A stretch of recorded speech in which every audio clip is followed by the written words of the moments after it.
Hello बच्चों, once again welcome to सर्वम studies. यहाँ पर मैं आपको सीबीएसई के एक इम्पॉर्टेंट अपडेट के बारे में पूरी इन्फॉर्मेशन देने आया हूँ। मैं आपको सिलेबस के बारे में नहीं बता रहा हूँ, उसकी तो आपको जानकारी है ही। जो चीज़ मैं आपको यहाँ पर बताने आया हूँ वो बहुत जल्द आपके सेशन और आपके स्कूल में लागू होने वाली है। वो चीज़ क्या है मैं आपको बता देता हूँ। मैं बात कर रहा हूँ नेशनल क्रेडिट फ्रेमवर्क के बारे में। इस साल से अब एक नया सिस्टम लागू होने वाला है। अब आपको मार्क्स के साथ क्रेडिट भी मिलेंगे। जितने घंटे आप स्कूल में पढ़ोगे और आपकी परफॉर्मेंस के हिसाब से आपको क्रेडिट्स मिलेंगे। आपके असाइनमेंट्स, आपके होमवर्क और आपके नंबर ऑफ क्लासेस अटेंड के बेसिस पर आपको क्रेडिट मिलेंगे। आपके कितने सब्जेक्ट्स हैं उसके अनुसार भी आपको क्रेडिट्स दिए जाएंगे। अब आप पूछेंगे कि ये किस क्लास के लिए लागू हो रहा है और किस साल से लागू हो रहा है। तो ये क्लास 9 और क्लास 11 के बच्चों के लिए 2024 से लागू हो रहा है।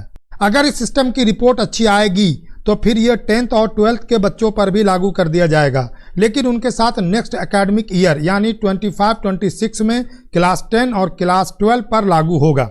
बट 9 और 11 वालों के लिए 2024 में ही ये चीज़ लागू हो जाएगी।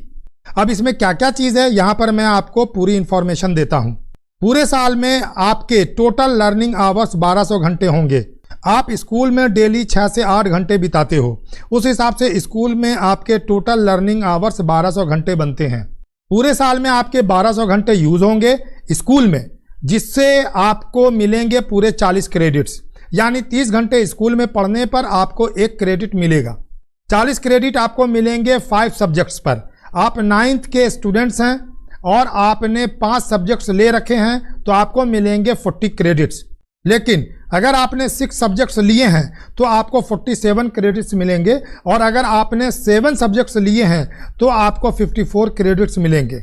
5 सब्जेक्ट में आपकी 2 लैंग्वेज सब्जेक्ट होती है और 3 मेन सब्जेक्ट होता है, जबकि 6 सब्जेक्ट में 5 सब्जेक्ट पहले का और 1 एडिशनल सब्जेक्ट बनता है। 7 सब्जेक्ट्स में आपके 5 ओरिजिनल सब्जेक्ट और 2 एडिशनल सब्जेक्ट बनते हैं। कॉमन सब्जेक्ट्स आपके 5 हैं, इसमें 2 लैंग्वेज सब्जेक्ट इंग्लिश और हिंदी, और 3 मेन सब्जेक्ट होंगे साइंस, मैथ और एसएसटी। अब क्लास 11 वालों की बात करता हूं। क्लास 11 में अगर आपने 5 सब्जेक्ट्स लिए हैं तो आपको 40 क्रेडिट्स मिलेंगे।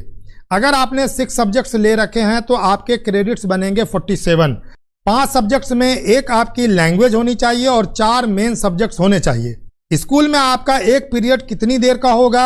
ये मिनिमम होगा 45 मिनट्स का।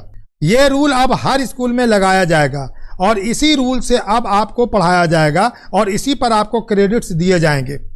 एक एवरेज स्टूडेंट को अपनी सारी क्लास अटेंड करनी होगी और अपने स्कूल टेस्ट के लिए तैयारी भी करनी होगी। आपको जो असाइनमेंट दिया जाएगा, जो होमवर्क मिलेगा, वो भी आपको प्रॉपर करना होगा। इसी पर आपको क्रेडिट दिया जाएगा। स्टूडेंट्स पर सब्जेक्ट 160 घंटे देगा साल भर में। 40 या 50 घंटे वो सेल्फ स्टडी और टेस्ट की तैयारी के लिए लगाएगा पर सब्जेक्ट, यानी 210 घंटे पर सब्जेक्ट आप खर्च करोगे पूरे 1 साल में। इसी पर आपको क्रेडिट मिलेगा। ये क्रेडिट आपको कैसे मिलेगा? जब आप एग्जाम में पास हो जाओगे तो आपको फुल क्रेडिट मिलेगा, और अगर आप फेल हो गए तो आपको 0 क्रेडिट मिलेगा। क्रेडिट का मार्क्स से या रिजल्ट से कोई लेना देना नहीं है, ये एक तरह का बोनस है। यह क्रेडिट सिस्टम इसलिए लागू किया गया ताकि बच्चा अलर्ट रहे, अपनी स्टडी और होमवर्क टाइम पर करे, क्लास एब्सेंट ना करे और स्टडी ध्यान से करे। यह सिस्टम लागू होने वाला 2024-25 सेशन में क्लास 11 और क्लास 9 स्टूडेंट्स के लिए। 10 और 12 वाले भी अलर्ट रहें, यानी 10th और 12 वाले भी होशियार रहें। स्पेशली 10th वाले ज़्यादा अलर्ट रहें। 25-26 में आप 11 में रहेंगे और आप पर भी ये लागू हो जाएगा। ये इंपॉर्टेंट अपडेट है आप सबके लिए। ऐसी इंपॉर्टेंट अपडेट के लिए मेरे चैनल को सब्सक्राइब करें और वीडियो को ज़्यादा से ज़्यादा अपने दोस्तों में शेयर कर दें। मिलते हैं नेक्स्ट वीडियो में, तब तक के लिए take care and good bye.